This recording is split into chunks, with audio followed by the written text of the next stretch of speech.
போற்றி புகழப்படும் 63 நாயன்மார்கள் ஒருவரான சிறுத்தொண்ட நாயனாரை பற்றி நான் இன்னைக்கு பேச போறேன். காவேரி நதியால் எழில் பெறுகின்ற, அதாவது அழகு பெறுகிற சோழ நாட்டுல திருச்செங்காட்டன்குடி அப்படிங்கிற கிராமத்துல நம்ம சிறுத்தொண்ட நாயனார் பிறக்கிறார். இந்த கிராமமான திருச்செங்காட்டன்குடிக்கு ஒரு தனி வரலாறு இருக்குங்க. கஜமுகாசுரன் நம்ம எல்லாருக்கும் தெரியும் இல்லையா? அந்த கஜமுகாசுரன் எல்லா தேவர்களையும் முனிவர்களையும் ரொம்ப கொடுமைப்படுத்திருந்தான். இப்ப நமக்கு பிரச்சனை பண்ண என்ன பண்ணுவோம்? அந்த நேரம் கடவுள்கிட்ட போய் இருப்போமோ இல்லையோ, பிரச்சனைன்னு வந்தா உடனே கடவுள்கிட்ட போயிருக்கிறோம் இல்லையா? ஆனா நம்ம பழச முத்தாரத்துக்கு கிட்ட மட்டும் அப்படி கிடையாது. எப்பனாலும் அம்மாவை வந்து பார்ப்போம். அதுவும் குறிப்பிட்ட இந்த தசரா நேரத்துல நம்ம எங்க இருந்தாலும் என்ன வேலை பண்ணிட்டு இருந்தாலும் அதை அப்படியே விட்டுட்டு அம்மனை பார்த்தா போதும் தான் வந்துட மாட்டோம். அந்த பவர் நம்ம முத்தாரம்மனுக்கு எப்போதுமே இருக்கும். அப்போ அந்த தேவர்கள் எல்லாரும் சிவபெருமான்கிட்ட போய் நிற்கிறாங்க. உடனே நம்ம கணபதி அந்த கஜமுகாசுரனை வரம் பண்றாரு. அப்போ உடம்புல இருந்த ரத்தம் எல்லாம் அங்க இருந்த மரம் செடி கொடி எல்லாம் தெரியுது. அதனால அந்த காடே சிவப்பு கலர்ல மாறிடுது. அதுக்கப்புறம் நம்ம பிள்ளையா அங்க ஒரு அத்திமரத்துக்கு கடையில சிவலிங்கத்தை வச்சு பூஜை பண்றாரு. அதுக்கப்புறம் மக்களும் கொஞ்சம் கொஞ்சமா வாழ ஆரம்பிச்சாங்க. அந்த காடு சிவப்பு கலர்ல மாறிச்சு இல்லையா? அதனால செங்காடு அப்படின்னு பேர் வந்துச்சு. மக்கள் வாழ்ற இடம் அப்படிங்கிறதுனால குடி அதையும் சேர்ந்து திருச்செங்காட்டன்குடி அப்படின்னு பேர் வந்துச்சு. இப்படி ஒரு அருமையான வரலாறுடைய ஒரு ஊர்ல தான் நம்ம சிறுத்தொண்ட நாயனார் பிறக்கிறாரு. இவருக்கு இவங்க அம்மா அப்பா வச்ச பெயர் என்னது அப்படின்னா பரஞ்சோதி. பரஞ்சோதியார் பிறந்து கொஞ்ச நாட்கள்லே அவங்க அப்பா இறந்துருந்தார். வீட்டுக்கு ஒரே பையன், சொல்ல வேணாம், ரொம்ப சின்னம். சொந்த தாய் மாமா வந்து ஒரு மருத்துவர். அவருடைய அரவணைப்புல தான் பரஞ்சோதி வளர்ந்தாரு. சின்ன வயசுல எல்லா கலையும் கத்துட்டு இருந்தாருங்க. குதிரையேற்றம், யானையேற்றம், வில்பயிற்சி, வாழ்பயிற்சி, வேர்பயிற்சி எல்லாத்துலயும் தனக்கு நிகர் யாரும் கிடையாது அப்படிங்கிற அளவுக்கு வல்லவரா இருந்தார். இந்த மாதிரி எந்த ஒரு கலையுமே தெரியாத நம்மள மாதிரி ஆட்களே ஏதாவது சண்டைன்னு வந்துதான் தைரியமா போய் நிற்போம். அப்போ நம்மளால பார்த்தீங்கன்னா சுபாவம் இதை அப்படியே அவங்க மாமா பார்க்கிறாரு. இவனை இப்படியே விட்டா ஊர்ல எல்லாருமே சண்டை போடுறோம் போல இருக்க, இவனை வேற எங்கேயாவது அனுப்பி வைக்கணும் அப்படின்னு முடிவு பண்றாரு. பல்லவ நாட்டுல ஆயனர் அப்படிங்கிற தலைமை சிற்பிகிட்ட அனுப்பி வைக்கலாம் அப்படின்னு முடிவு பண்றாரு. இந்த ஆயனரை பத்தி சொல்லணும்னா, நம்ம மகாபலிபுரத்துல நிறைய அழகான சிற்பங்கள் இருக்கு இல்லையா? அது எல்லாத்தையும் செதுக்குனது இந்த ஆயனருடைய பொழுதாங்க. அந்த சிற்ப வேலைகள் எல்லாம் பல்லவ மன்னனான முதலாம் மகேந்திர பல்லவன் காலத்தில் ஆரம்பிச்சு அவருடைய பையனான முதலாம் நரசிம்ம பல்லவன் காலத்தில் முடிவடைந்தது. கிட்டத்தட்ட 1300 வருடங்கள் பழமையான சிற்பங்கள் அதெல்லாம். அது எல்லாம் அவ்வளவு அழகா இருக்கும். அது குறிப்பிட்டு சொன்னாங்க 5 ரதங்களா இருக்கட்டும். மகாபாரத கதாபாத்திரத்தில் வச்சு அந்த 5 ரதங்கள் செஞ்சிருப்பாங்க இல்லையா?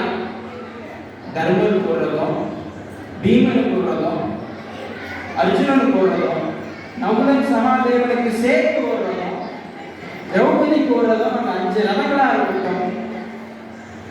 ராக்கெட் டெம்பிள் அப்படின்னு சொல்லப்பட்ட கற்கோவில்களா இருக்கட்டும். அதே மாதிரி மோனோலித்திக் ஸ்ட்ரக்சர் அப்படின்னு சொல்லுவாங்க இல்லையா? மோனோனா ஒன்று கல்லுன்னு அர்த்தம். லித்திக்னா பாறை அப்படின்னு அர்த்தம். ஒரே பாறையில ஒரு சிற்பத்தை செதுக்கிப்பாங்க.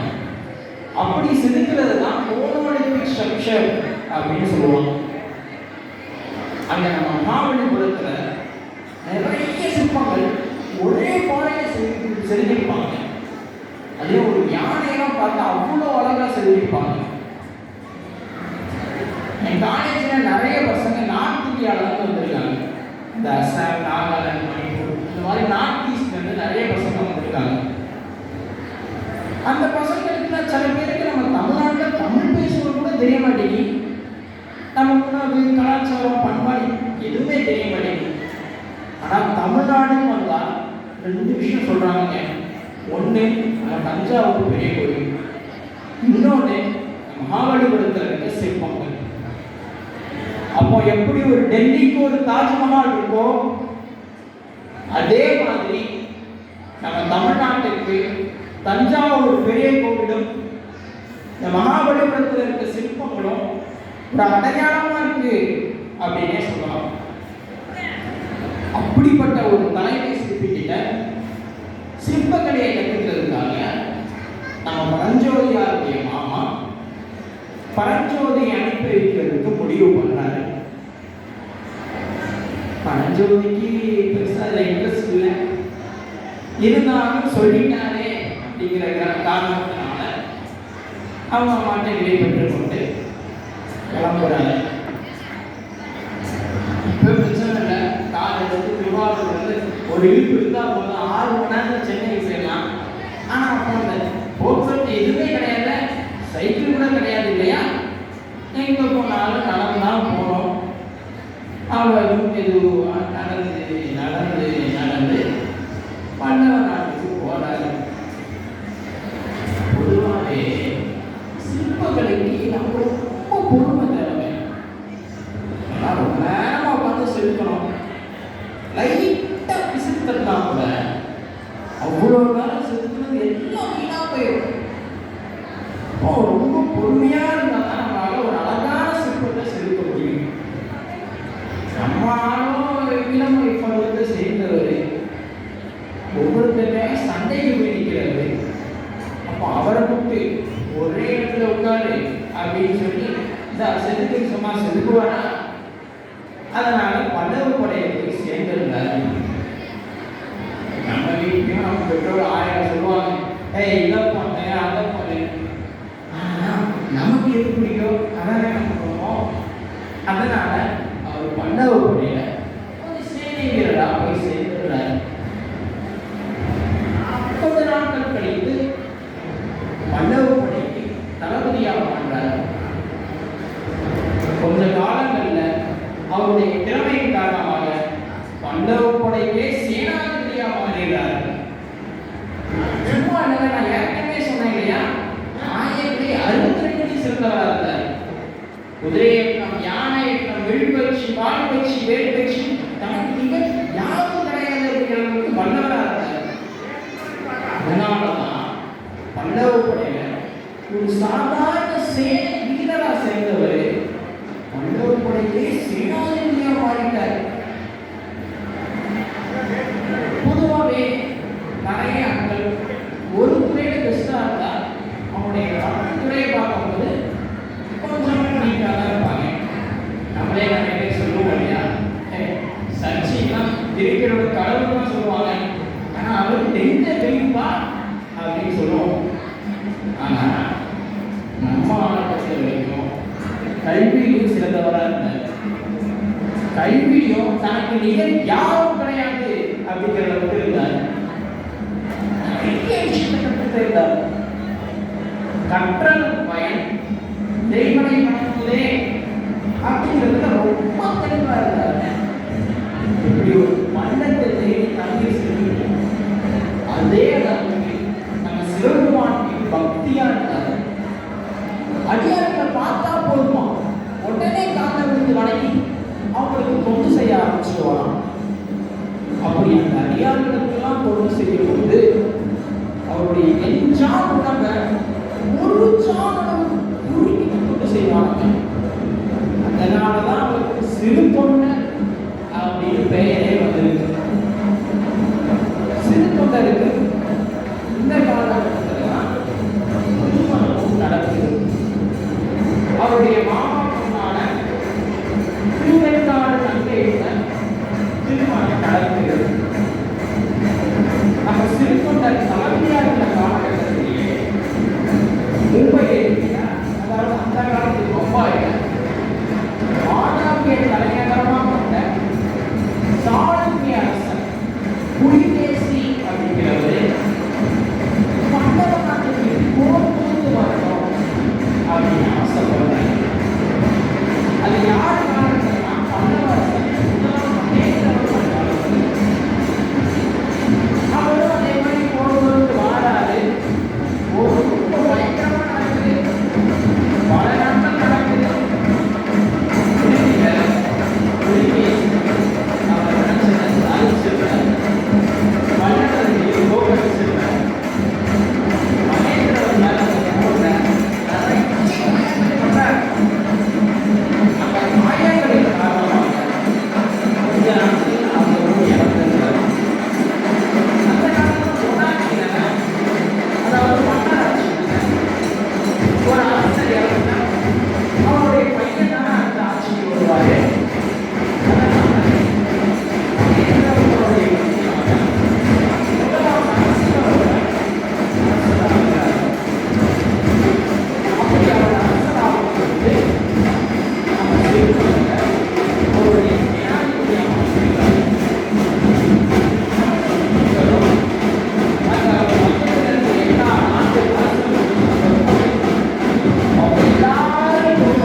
போவேன் அப்படின்னு சொல்றார்.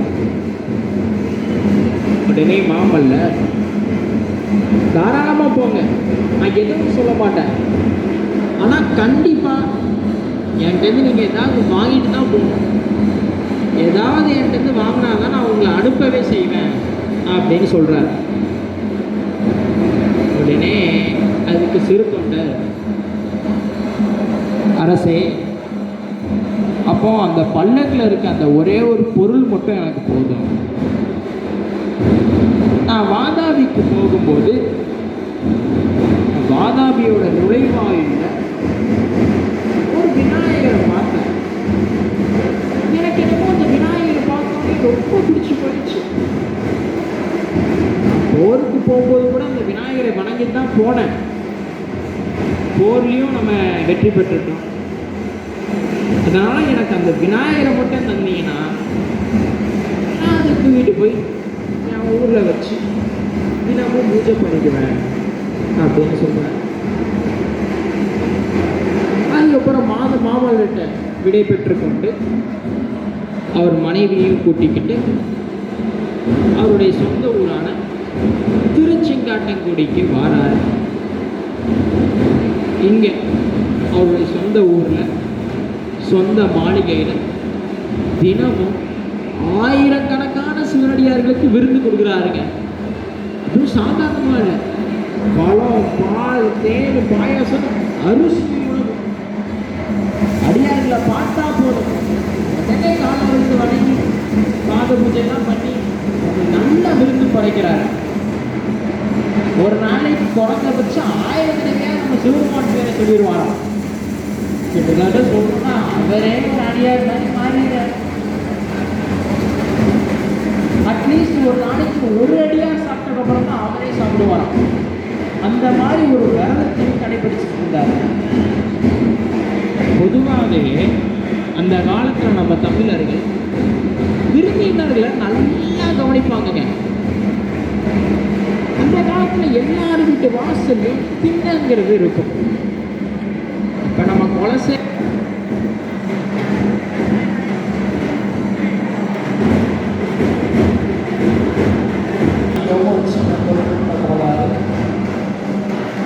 அந்த காலத்தில் எல்லாரும் வீட்டு வாசல்லையும் திண்ணை இருக்கும். கொலசையே நிறைய பேர் வீட்டு வாசலில் திண்ணை இருக்கும். ஆனால் சிட்டி சைட்லாம் போனோம்னா மேக்ஸிமம் யார் வீட்டு வாசல்லையும் திண்ணெல்லாம் இருக்காது. எங்கள் வீட்லையும் திண்ணெல்லாம் கிடையாது. ஆனால் அந்த காலத்தில் வீடு கட்டும் போது திண்ணைக்குனே ஒரு தனியாக இடம் விட்டு அந்த இடத்துல கண்டிப்பாக திண்ணை மட்டும்தான் இருப்பாங்க. ஏன் அப்படி கேட்டீங்கன்னா, எடுக்க போறியா? ஏற்கனவே சொன்ன மாதிரி அந்த காலத்தில் போக்குவரத்துலாம் கிடையாது இல்லையா. ஒரு இடத்துலேருந்து இன்னொரு இடத்துக்கு போகணுன்னா நடந்து மட்டும்தான் போக முடியும். அப்படி நடந்து போகும்போது அவங்களுக்கு இரவாயிருச்சுனாலோ களைப்பாக இருந்தாலோ அங்கே ஏதாவது ஒரு திண்ணையில் படுத்து ரெஸ்ட் எடுத்துட்டு அடுத்த நாள் காலையில் விடிஞ்ச உடனே அங்கேருந்து கிளம்புவாங்க. அந்த வீட்டு ஆட்களும் அவங்க வசதிக்கு அவங்களால என்ன சாப்பாடு செய்ய முடியுமோ அதை செஞ்சு அங்கே இருக்கிற ஆட்களுக்கு கொடுப்பாங்க. இப்படி முன்பின் தெரியாத ஆட்களுக்கு கூட உணவும் தங்குமிடமும் கொடுத்த வரலாறு தமிழ் மரபு. ஒரு மனுஷனுக்கு ரொம்ப முக்கியமான தேவையான 2 பொருள்னா என்னதுங்க? ஒன்று உணவு, இன்னொன்று தங்குமிடம். அப்படின்னா ஃபுட் ஷெல்டர், இது 2 தான் ரொம்ப முக்கியம். இது 2ஐயும் முன்பின் தெரியாத ஆட்களுக்கு கூட தந்த ஒரு தலை சிறந்த மரபு நம்ம தமிழ் மரபு. நம்ம தமிழர்கள் அப்படின்னு சொல்றதுக்கே நம்ம எல்லாரும் ரொம்ப பெருமைப்படணும். அப்படி இருந்த நம்ம தமிழர்கள் கொஞ்ச நாள் ஆக ஆக சின்ன கெட்ட பழக்கத்தை கொஞ்சம் கொஞ்சமாக குறைச்சிட்டு இருந்தாங்க. அதே மாதிரி உறவினர்களை மட்டும்தான் விருந்தினராகவே ஏற்றுக்கிட்டாங்க. ரொம்ப தெரிஞ்ச நண்பரை வேணா வீட்டுக்குள்ள விட்டாங்க. இல்லைன்னா அப்படியே வீட்டுக்குள்ளே இருக்குது அவங்க அப்படியே வாசல்லே நிற்க விட்டு என்ன வேணும் அப்படின்னு கேட்டு அனுப்பிவிட ஆரம்பிச்சிட்டாங்க. ஆனால் அந்த காலத்தில் அப்படி கிடையாது. மிட் நைட்டில் ஏதாவது விருந்தினர் வந்தால் கூட அவங்களுக்கு கொஞ்சம் கூட முக சுளிக்காம சாப்பாடெல்லாம் செஞ்சு கொடுப்பாங்க. ஆனால் இப்போ அப்படியே இருக்குது. எங்கள் வீட்டை எடுத்தால் கூட எங்கள் அத்தை எங்கள் அம்மாவுக்கு ஃபோன் பண்ணி சொல்கிறாங்கன்னு வச்சுக்கோங்க, ஏம்மா அடுத்த வாரம் உங்கள் வீட்டுக்கு வாரோம் அப்படின்னு சொல்லுவாங்க. உடனே எங்கள் அம்மாவும், ஐயோ அடுத்த வாரம் அவங்க வேறு வந்துடுவாங்க, அவங்களுக்கு வேறு சேர்த்து நான் சமைக்கணுமே அப்படின்னு சொல்லிட்டு புலம்ப ஆரம்பிச்சுடுவாங்க.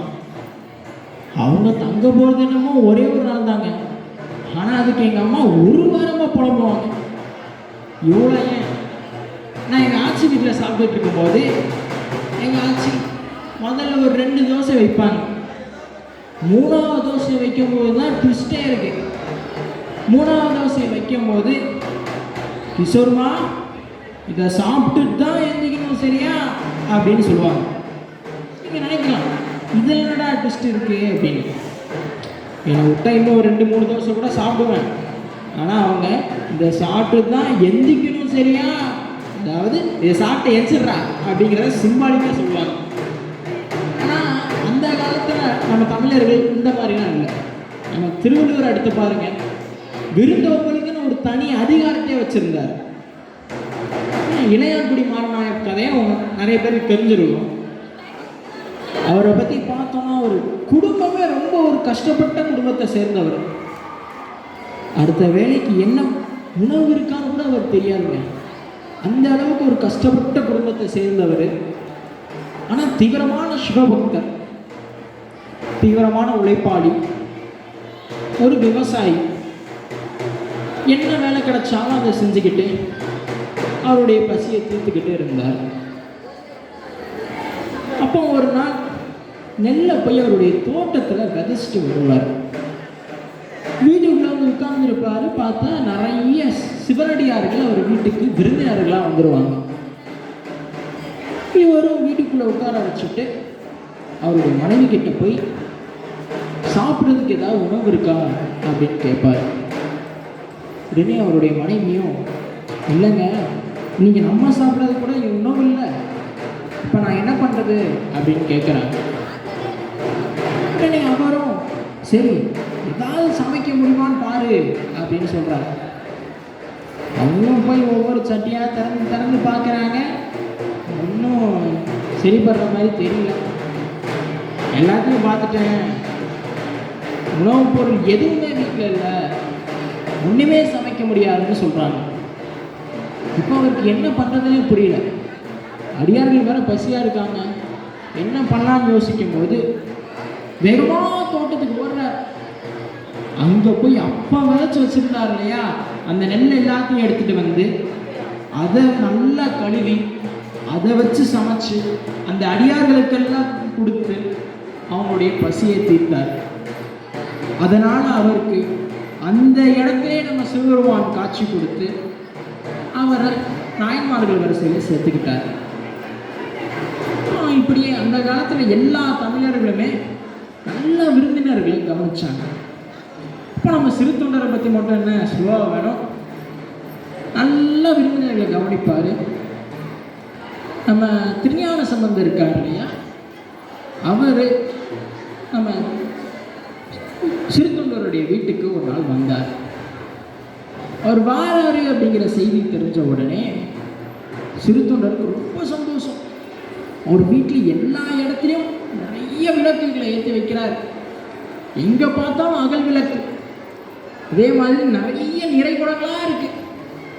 அவர் வந்த உடனே அவர் காலில் விழுந்து வணங்கி பாத பூஜையெல்லாம் பண்ணி அவர் அப்படியே வீட்டுக்குள்ளே கூட்டு வந்து உட்கார வச்சு நல்லா அறுசுவை உணவை படைக்கிறார்.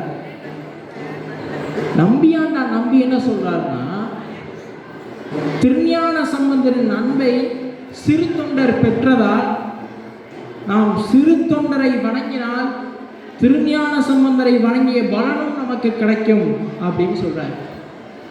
அப்போ பாருங்க எந்த அளவுக்கு திருஞான சம்பந்தரின் அன்பை சிறு தொண்டர் பெற்றிருக்காருன்னு.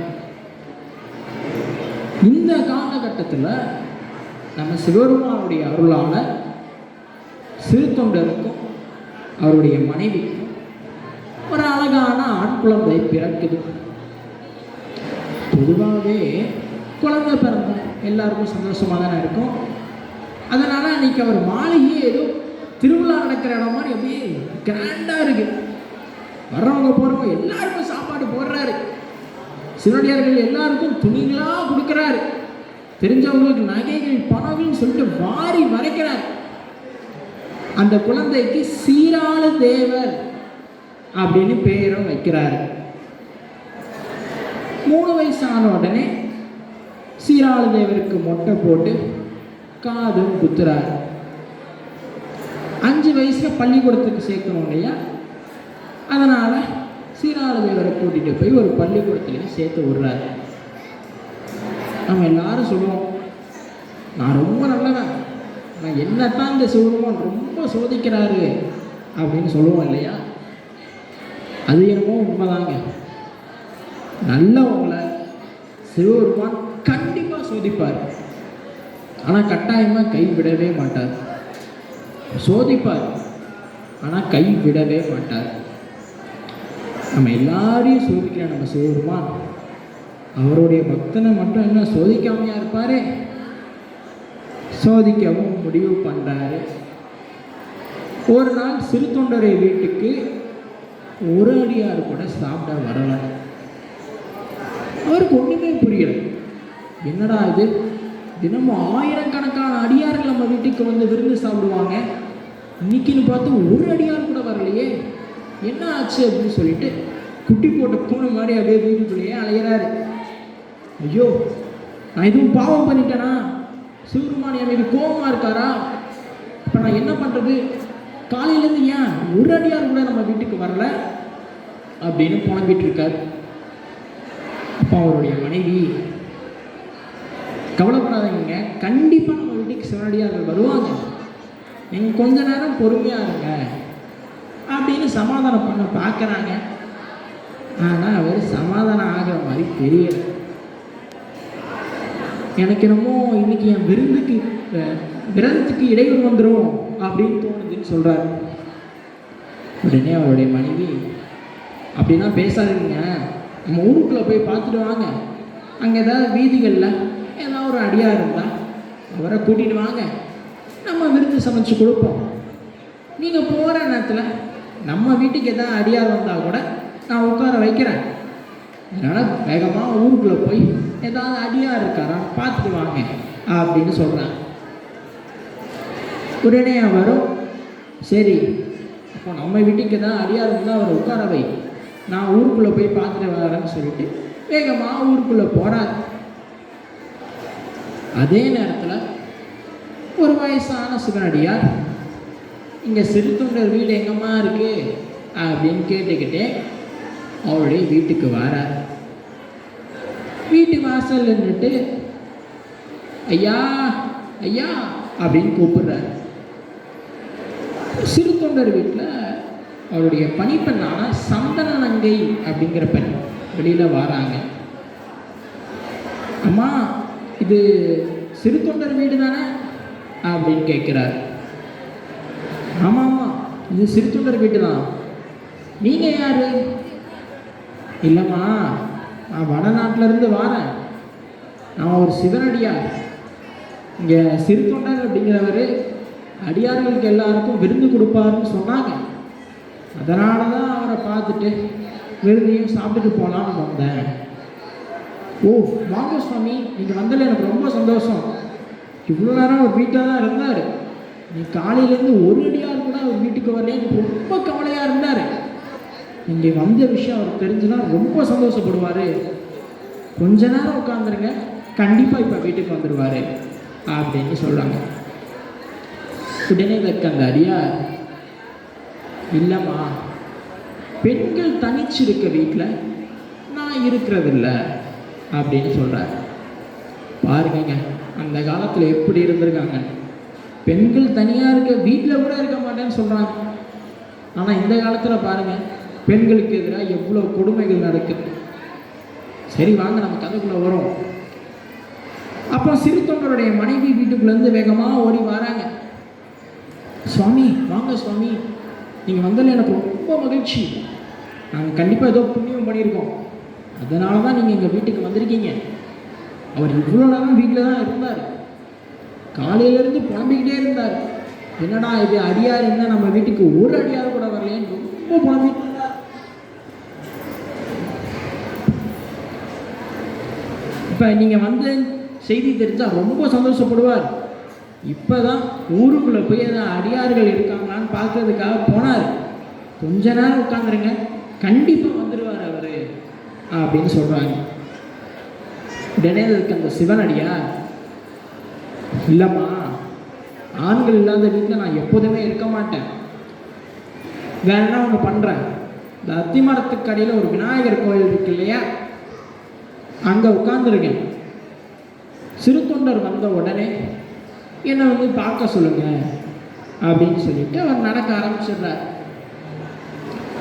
கொஞ்ச நேரம் கழித்து நம்ம சிறு தொண்டர் அந்த இடத்துக்கு வாரார்.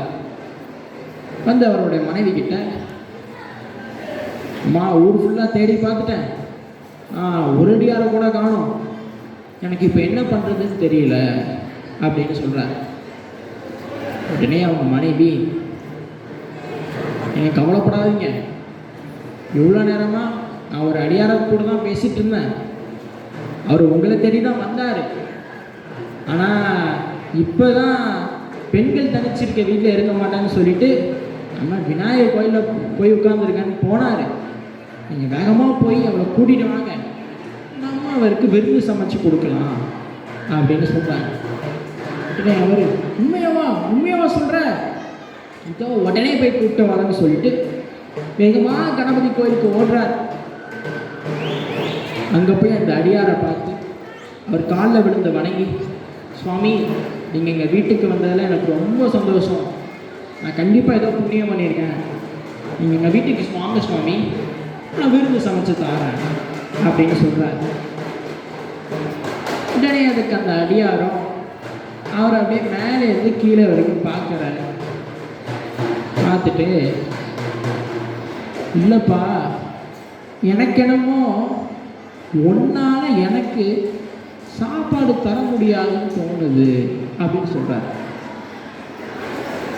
இவருக்கு ஒன்றுமே புரியல.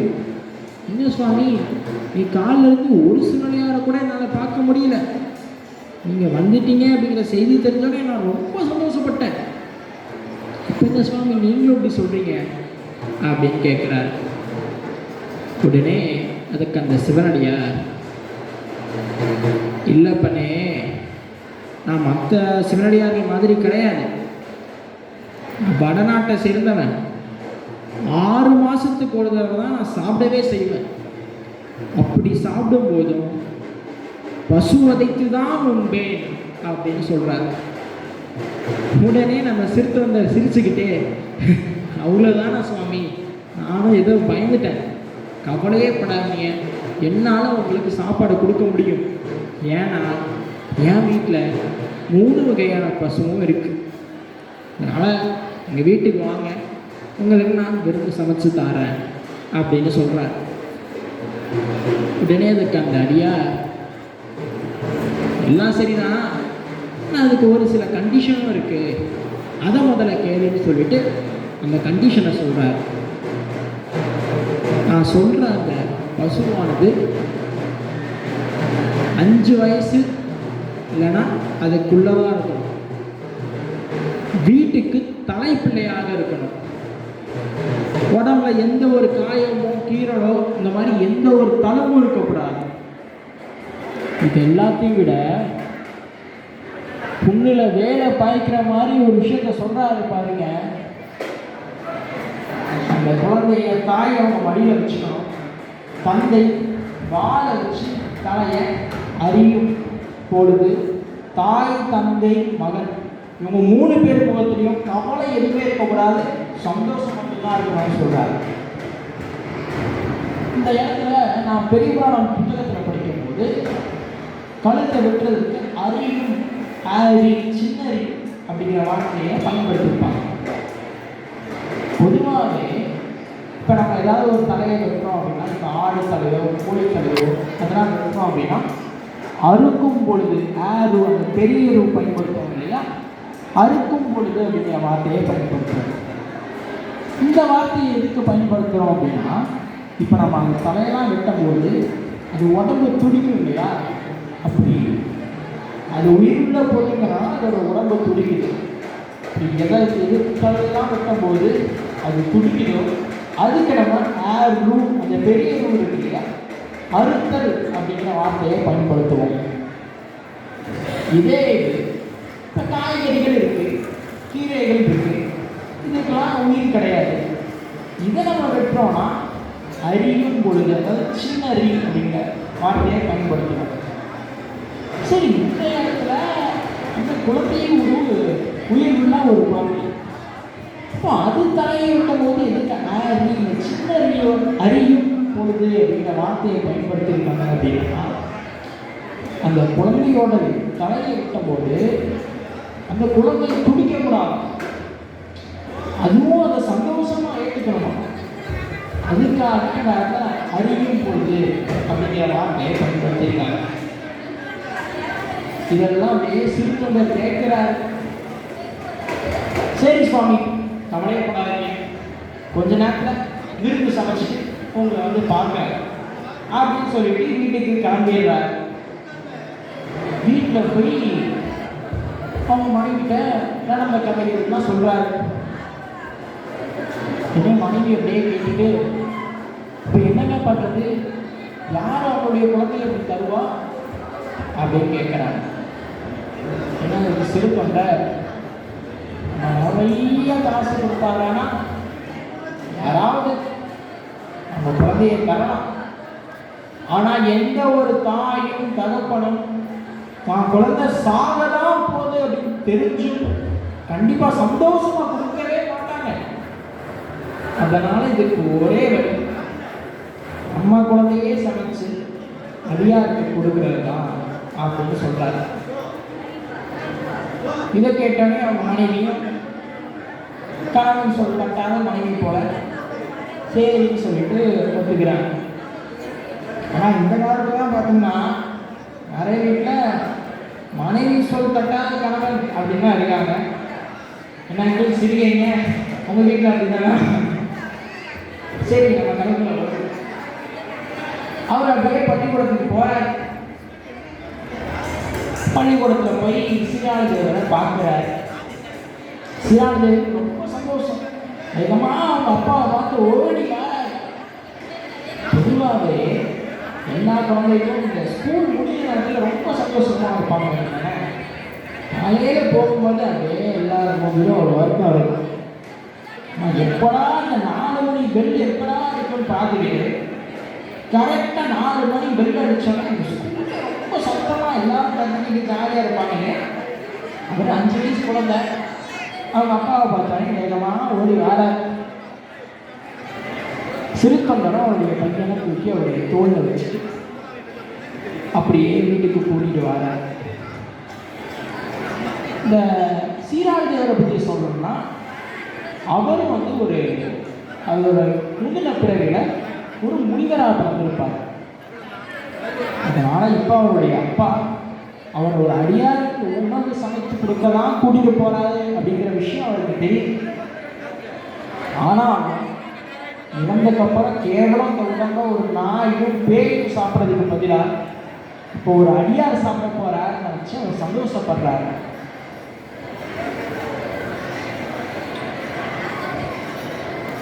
உங்கள் வீட்டுக்கு கூப்பிட்டு போனோடனே சிறுத்தொண்டருடைய மனைவி சீராளதேவரை கூப்பிட்டு அப்படியே இறங்கி விடுறாங்க. நல்லா குடிச்சிட்டு புது துணியெல்லாம் மாற்றி விட்டு நிறைய ஆபரணங்கள்லாம் அணிய வச்சுருவாங்க. அதுக்கப்புறம் அவர் அப்படியே தூக்கி அவருடைய மடியில் படுத்து வச்சுருக்காங்க. சிறுத்தொண்டரும் மாலை எடுத்து அவருடைய குழந்தையுடைய தலையை வெட்டினார். அப்படி வெட்டும்போது தாய் தந்தை மகன் 3 பேர் குழந்தையும் வருவான எதுவுமே இல்லை.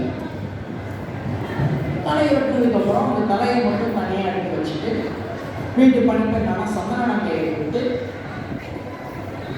இந்த தலையை வச்சு கறி எதுவும் சமைக்க முடியாது, இது கறிக்கு ஆகாது, அதனால இதை மட்டும் போய் பயிற்சிக்கு கொடுத்துடுறாங்க. அதுக்கப்புறம் இந்த உடனே அப்படியே மெல்லிசாக வெட்டி அதை அப்படியே கூட்டெல்லாம் போட்டு அப்படியே சமைக்கிற பழத்துக்கு ரெடி பண்ணி அவருடைய மனைவியை கொடுக்குறாரு. அவங்க மனைவி அதை வாங்கி வேக வச்சு தாளிச்சு குழம்பெல்லாம் பண்ணி அன்னத்தையும் பண்ணி அவருடைய கணவருக்கு வந்து இப்போ போய் நீங்கள் அடியாரை கூப்பிட்டு வாங்க, இப்போ கூப்பிட்டு வந்தால் விருது படிச்சிடலாம் அப்படின்னு சொல்கிறாங்க. இன்னைக்கு வரும் சரி அப்படின்னு சொல்லிட்டு வேகமாக போகிறார். அங்கே போய் சுவாமி இப்போ நீங்கள் எங்கள் வீட்டுக்கு வாங்க, விருது தயாராக இருக்கு அப்படின்னு சொல்கிறார்.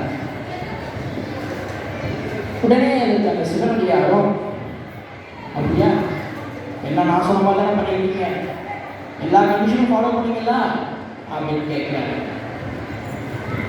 உடனே சிறுத்தொண்டரும் ஆமாம் சுவாமி எல்லாமே நீங்கள் சொன்ன மாதிரியே தான் பண்ணியிருக்கேன், வீட்டுக்கு வாங்கன்னு சொல்லிட்டு வீட்டுக்கு கூட்டிகிட்டு வரேன். அவர் காலில் 2 பேரும் விழுந்து வணங்குறாங்க, பாத பூஜையெல்லாம் பண்ணுறாங்க. அந்த தண்ணி எடுத்து அவர் தலையில் தெளிச்சுக்கிறாரு, ஒரு மனைவி தலையிலும் தெளிச்சு விடுறாரு. சுவாமி விருந்து படைக்கலாமா அப்படின்னு கேட்குறாரு. அவரும் சம்மதிக்க அவர் அப்படியே உட்கார வச்சு ஒரு வாழை இலையை வச்சு அதில் நல்லா தண்ணி தெளிச்சு அதை அப்படியே நல்லா தண்ணி விட்டு அப்படியே ஒவ்வொன்றா பரிமாற ஆரம்பிக்கிறாங்க. எல்லா தண்ணியும் ஒன்று வச்சு அன்னத்தையும் வைக்கிறாங்க. அவங்க சிரிப்பம்ப சுவாமி தலைவலி ஆகாதுன்னு சொல்லிட்டு அதை மட்டும் நான் பயன்படுத்தலை அப்படின்னு சொல்கிறார். உடனே அந்த ஐயா ஏன் அதையே விட்டீங்க, எனக்கு அதை ரொம்ப பிடிக்குமே, அதை போய் எடுத்துட்டு வாங்க அப்படின்னு சொல்கிறாங்க. அது தேவையா, சும்மா இருக்க வேண்டியதானே, சும்மா இருக்க சாமி தலைவலி ஆகாது அப்படின்னா எதுக்கு சொல்கிறாரு. இப்போ என்ன பண்ணுவார், இந்த நேரத்தில் அந்த வீட்டு பணிப்பெண்ணான சங்கரனை வராங்க. அதிகாரோடு கேட்டாலும் கேட்பாருன்னு சொல்லிட்டு தலைக்கறி விஷயம் சமைச்சு வச்சுருக்கேன் அப்படின்னு சொல்லிட்டு அந்த கறியை கொடுக்குறாங்க. அதையும் பரிமாறினாரு. அவர் சாப்பிட ஆரம்பிக்கிறார். எப்படி தனியாக சாப்பிட முடியும், சின்ன வயசுலேருந்தே யார் கூடையாவது உட்காந்து தான் சாப்பிடுவேன், என்னால் தனியாக சாப்பிட முடியாது, அதனால் ஏதாவது அடியாக இருந்தால் கூப்பிட்டு வாங்க, அவர் கூட சேர்ந்து சாப்பிடுவோம் அப்படின்னு சொல்கிறார். உடனே இவர் அப்படியே வீட்டு வாசலில் போய் ஊர் ஃபுல்லாக தேடி தேடி பார்க்குறாரு. அப்புறம் ஒரு அடியால் கூட கிளம்பும். வீட்டுக்கு வராரு. சுவாமி எனக்கு என்னமோ என் கண்ணில் ஒரு அடியால் கூட தெரிய மாட்டேங்கிறாங்க, ஆனால் அடியால் கண்ணே படிக்க முடியல அப்படின்னு சொல்கிறாங்க. சரி கவலைப்படாதீங்க, சுத்த நீங்களும் ஒரு அடியார் தானே, வாங்க உட்காருங்க, உங்கள் கூட நீ சாப்பிட்றேன் அப்படின்னு சொல்கிறாங்க. அவருக்கும் அதை மறுக்க முடியல. சரின்னு சொல்லிட்டு பக்கத்தில் உட்கார்ந்துறாரு. அம்மா இவருக்கும் ஒரு இலையை வைங்க அப்படின்னு சொல்ல அவருக்கும் ஒரு இலையை வைக்கிறாங்க. அதில் நல்லா தண்ணியெல்லாம் தெளிச்சு எல்லா கறியும் பரிமாறுறாங்க, அன்னத்தையும் வச்சிடுறாங்க. அதை வந்து அவர் சாப்பிட ஆரம்பிக்கிறார். ஆமாம் உங்களுக்கு ஒரு பையன் எடுத்துடலாம், அவனை கூப்பிடுங்க, அவன்கிட்ட பேசிட்டு சாப்பிடுங்க அப்படின்னு சொல்கிறாங்க. எனக்கு சிறுவர்களுக்கு பக்குன்னு ஆயிடுச்சு. சுவாமி அவனுக்கு அவனை பொறுத்து உதவலாம் அப்படின்னு சொல்கிறாங்க. உடனே அதுக்கு அந்த சிவனடியார் சிரிச்சுக்கிட்டே அவன் எப்பொழுதும் உதவுவான், அவன் இப்போ கூப்பிடுங்க, பேசிக்கிட்டே சாப்பிடுவோம் அப்படின்னு சொல்கிறாரு. சிறு தொண்டருக்கும் என்ன பண்ணுறதுன்னு புரியல. அப்படியே வாசலுக்கு போகிறார். வாசலில் போய் நின்றுட்டு சிராஜ தேவா என் கண்ணே என் மணியே எங்கடா இருக்க, அடியார் கூப்பிட்றாரா வாடா அப்படின்னு கூப்பிடுறாரு. பார்த்தா அங்கே ஒரு அதிசயம் நடக்குது. சீராள தேவர் பள்ளிக்கூடத்துலேருந்து ஓடி வராரு. இதை பார்த்தோன்னே கணவன் மனைவி 2 பேருக்கும் அதிசயமாக இருக்கு. அப்படியே அவரை தூக்கி நல்லா கொஞ்சிக்கிட்டு அப்படியே வீட்டுக்குள்ளே போகிறாங்க. அங்கே போய் பார்த்தா அங்கே அந்த அடியாரும் இல்லை, அவருக்காக சமைச்சு வச்சிருந்த கறியும் இல்லை. அப்போ தான் அவங்களுக்கு தெரியுது, இவ்வளோ நேரம் அவங்க கூட பேசிட்டு இருந்தது சிவன் அடியார் இல்லை, அந்த சிவபெருமான் அப்படின்னு. செஞ்சடையை சுருட்டி அதில் தும்பை பூக்களை சூடி இளம்பிறையை திருநீற்று பொட்டாக வைத்து செக்க சிறந்த வானத்தை அந்தி இருள் மறைப்பது போல தன் செம்பேணியை மறைத்து கருஞ்சட்டை அணிந்து இடக்கையில் சூலம் ஏந்தி அங்கு வந்தது ஷாட் அந்த சிவபெருமான் தான். அப்போ அந்த சிவபெருமான் பார்வதி தேவி முருகப்பெருமானோட அவங்களுக்கு காட்சி கொடுக்குறாரு. அவங்க எல்லாரும் அவங்க காலில் விழுந்து வணங்குறாங்க. அதுக்கப்புறம் நம்ம சிவபெருமானுடைய காலை சிறுத்தொண்டரும் பார்வதி தேவி காலை சிறுத்தொண்டருடைய மனைவியும் சந்தனங்கையும் முருகப்பெருமானுடைய காலை நம்மளுடைய சீராளில் பிடிச்சிட்டு அப்படியே சிவலோகம் போகிறாங்க. அங்கிருந்து சிறுத்தொண்டரும் நம்ம 63 நாயன்மார்களில் ஒருத்தராக சேர்ந்துட்டார். நிறைய பேர் கேட்பாங்க, சிவபெருமான் ஒரு கடவுள், அன்பின் உருவமானவர், அவரு போய் இப்படி பிள்ளை கறி கேட்கிறாரே, இது தப்பு இல்லையா அப்படின்னு கேட்பாங்க. பொதுவாகவே ஒரு மனுஷனுக்கு 3 விஷயத்தினால ரொம்ப ஆசை இருக்குங்க. ஒன்று பணத்துக்கு மேலே, இன்னொன்று மனைவி மீது, இன்னொன்று மக்கள், அதாவது குழந்தைகள் மீது. இந்த 3 விஷயத்துக்கு மேலேயும் எல்லா மனுஷனுக்கும் ரொம்ப ஆசை இருக்கும். இந்த முதல் இருக்க இந்த 2 விஷயங்களை நம்ம நிறைய படிப்பதன் மூலம் கட்டுப்படுத்தலாம். ஆனால் இந்த குழந்தைகள் மீது இருக்க ஆசையை மட்டும் நம்மளால் கட்டுப்படுத்தவே முடியாது. ஆனால் அப்படிப்பட்ட தன்னுடைய குழந்தையே ஒரு சிவனடியார் கேட்டாரு அப்படிங்கிற காரணத்துக்காக தன் குழந்தையே கொண்டு சிவனடியாருக்கு சமைச்சு கொடுத்தார் இல்லையா, அந்த சிறு தொண்டருடைய பக்தியை இந்த உலகத்துக்கு காட்டுறதுக்காக தான் நம்ம சிவபெருமான் அவர்கிட்ட பிள்ளை கறி கேட்டிருக்காரு. இதுவுமே கிட்டத்தட்ட நம்ம சிவபெருமானுடைய திருவிளையாடல்கள்ல ஒன்று தான். அதே மாதிரி நிறைய பேர் கேட்பீங்க, என்னடா இது சிறு தொண்டரோ ஒரு சிவனடியார், அவர் போய் கொலை பண்ணுறாரே, இது தப்பு இல்லையா அப்படின்னு. கொலை பண்ணுறது சில இடத்துல பாவ கணக்காக செய்யணும், சில இடத்துல புண்ணியமாக செய்யணும், சில இடத்துல கடமைங்க. கொலைங்கிறது நம்ம மனசை பொறுத்த விஷயம் தான். இப்போ எடுத்துக்காட்டுக்கு நம்ம அது கூட சண்டை போட்டு கோபத்தினால அவங்கள கொலை பண்ணிட்டோம்னா அது நமக்கு பாவ கணக்கில் சேரும். இப்போ ஏதாவது லேடிஸ் கிட்ட சில பேர் வம்பு பண்ணிட்டு இருக்காங்க, அவங்க நம்ம கொலை பண்ணோம் அப்படின்னா புண்ணியமாக சேரும். ஆனால் இப்போ நீதிபதி இப்போ ஒரு கைதிக்கு தூக்கு தண்டனை கொடுக்குறாரு, அதுக்காக அவர் என்ன கொலையாக பண்ணுறாரு? இல்லை அரசர்லாம் தன் நாட்டு மக்களை காப்பாற்றுறதுக்காக எதிரிகளை கொள்கிறாரு. அதெல்லாம் கொலை கிடையாது, இது அவங்களுடைய கடமை. இப்போ சிறுத்தொண்டருக்கு கூட அவரோட கடமையாக நினச்சி ஒரு சிவனடியாருடைய பசியை போக்கணும் அப்படின்னு சொல்லிட்டு தான் அவருடைய பையன் கூட பார்க்காம அவரை உணவாக சமைச்சு கொடுக்குறாரு. இன்னொரு சைடு நம்ம பார்க்கலாம், அவர் பல்லவ படையில் இருக்கும்போது நம்ம சிறுத்தொண்டர் நிறைய பேரை எதிரிகள் எல்லாரும் கொண்டு தீர்த்தார் இல்லையா. இப்போ அதுக்கு ஒரு பரிகாரம் தேடுற மாதிரி அதே வாழை வச்சு நம்ம சிவபெருமான் அவருடைய பையன்களையே விட்டு வச்சுக்காரு அப்படிங்கிற மாதிரி நம்ம பார்க்கலாம். நான் கடைசியாக ஒரு சின்ன கதையோட முடிச்சிடுறேன்.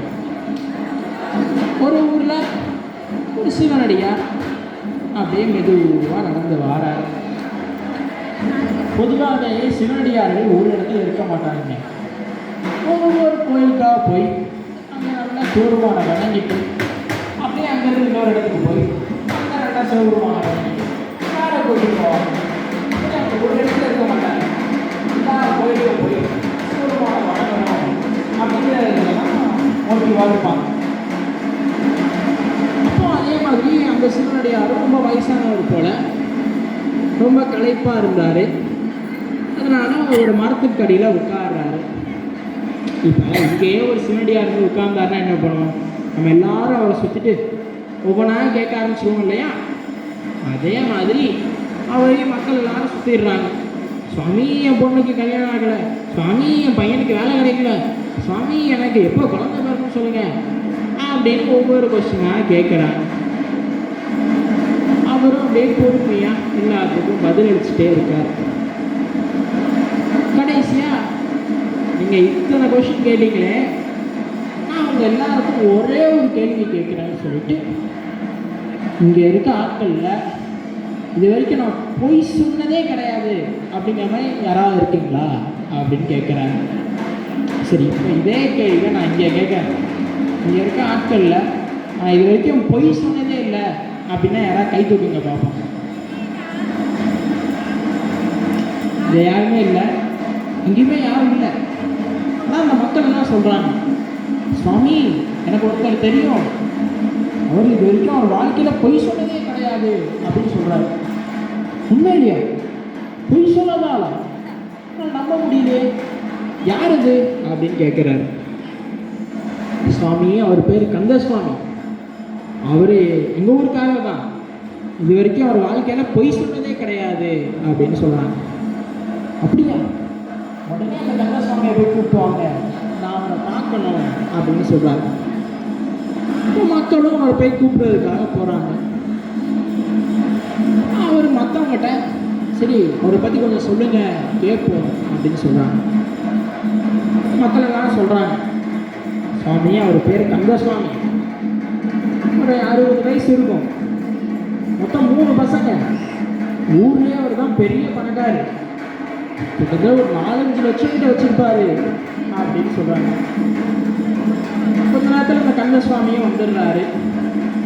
அவர் அப்படியே அடியார் காலில் விழுந்து வணங்கி, சுவாமி, என் பேர் கந்தசுவாமி, நீங்கள் கண்டிப்பாக எங்கள் வீட்டுக்கு வந்து விருந்து சாப்பிட்டு தான் போகணும் அப்படின்னு சொல்கிறார்.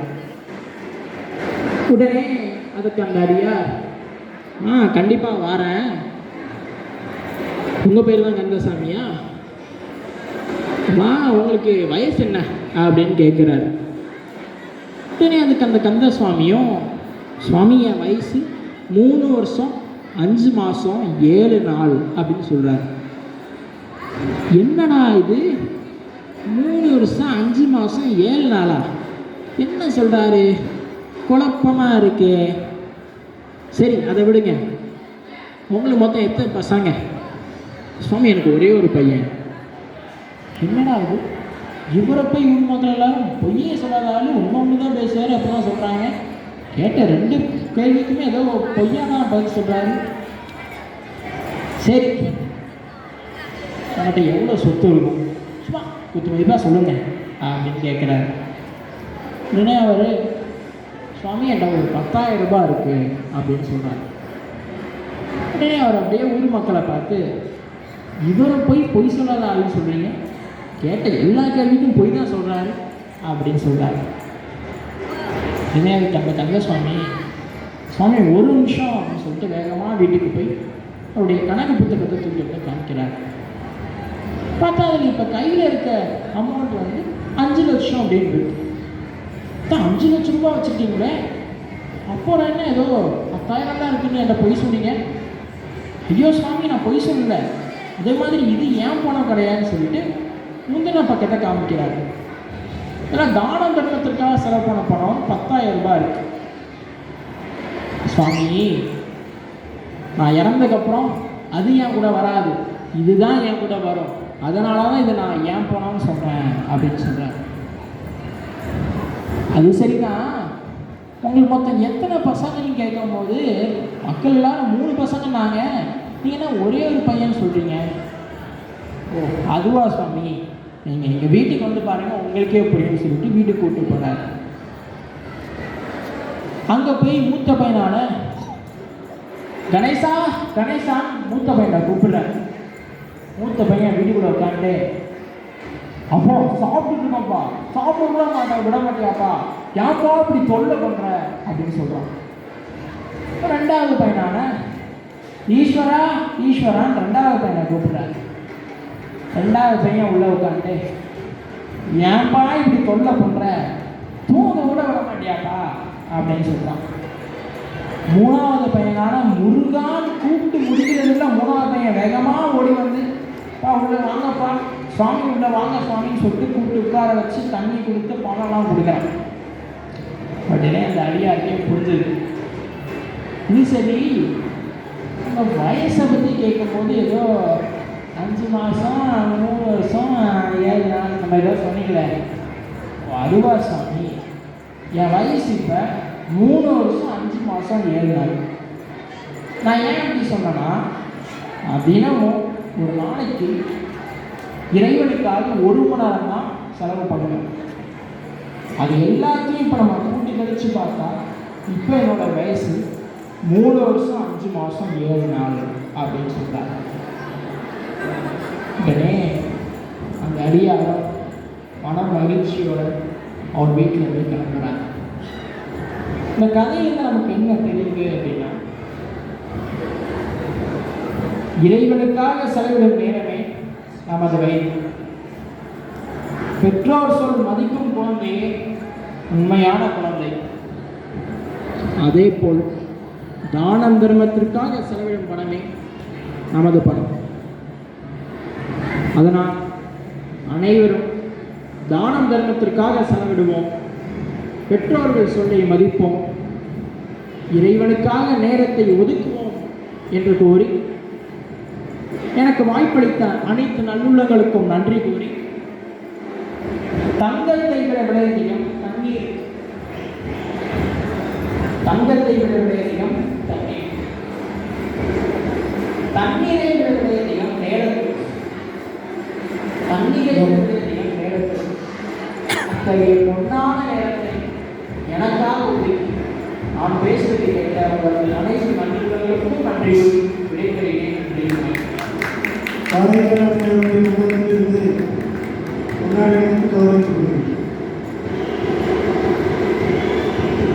அடுத்த நிகழ்ச்சியாக ஆன்மீக சொற்பொழிவு என்பது மரியாதைக்குரிய அன்பு சகோதரர் ஆசிரியர் சிறு பெருமாள் உடன்படி அவர்கள், அவர்களுக்கு உபயோகமாக முத்துமாரின் முன் தத்திரமோடு முத்துமாள் பெறும் பெரியதாளை உபயோகித்திருக்கிறார்கள். ஆனால் திருக்கோயிலுடைய நிர்வாகம் சார்பாக நன்றியை தெரிவித்துக் கொண்டு ஆசிரியர் பெருமாள் அவர்கள் ஆன்மீக சொற்பொழிவு நிகழ்த்துவார்கள்.